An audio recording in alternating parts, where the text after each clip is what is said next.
আমি সর্বশেষ কথা বলছি, আজকে সারা দেশে ঐক্যের ডাক উঠেছে, ঐক্যের স্লোগান উঠেছে।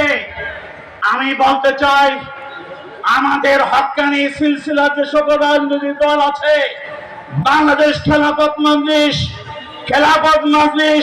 খেলাফত আন্দোলন, জমিয়ত উলামা ইসলাম সহ আমাদের হক সিলসিলার যত সংগঠন আছে, সবাই মাঠে ময়দানে নেমে পড়ুন, ব্যাপকভাবে জনসমর্থন সৃষ্টি করুন, ব্যাপকভাবে সংগঠনকে সংগঠিত করুন।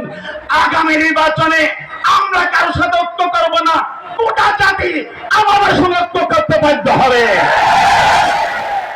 আমরা মুক্তাদি হব না।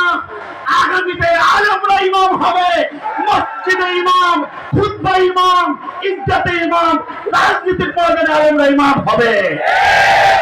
আমরা মুক্তাদি হব না, কখনো হয়নি, কথা ঠিক আছে। কাজেই আমাদেরকে কাজ করতে হবে, মাঠে ময়দানে কাজ করতে হবে। ঐক্য বলে আজকে আমাদের কওমি স্পৃহাকে বিনষ্ট করার একটি গোপন ষড়যন্ত্র চলছে। ওই ষড়যন্ত্রে পা দেওয়া যাবে না। যখন নির্বাচন আসবে, ঐক্যের প্রশ্ন আসবে, আমাদের শীর্ষ মুরব্বীরা আমাদেরকে যা ফয়সালা করে তাই করব। এখন আমাদের কাজ যার যার অবস্থানে তার সংগঠনকে শক্তিশালী করা।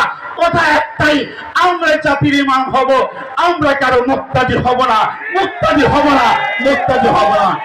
আমালাইনা ইল্লাল বালাগ।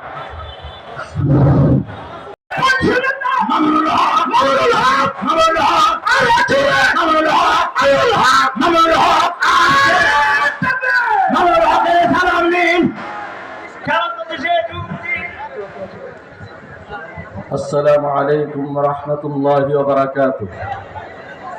الحمد لوليه والصلاة لأهلها. أما بعد، فأعوذ بالله من الشيطان الرجيم. بسم الله الرحمن الرحيم. إني جاعل في الأرض خليفة.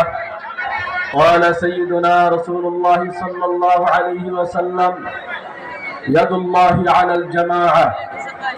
গণমানুষের সংগঠন বাংলাদেশ খেলাফত মজলিস গাজীপুর জেলা শাখা কর্তৃক আয়োজিত আজকের এই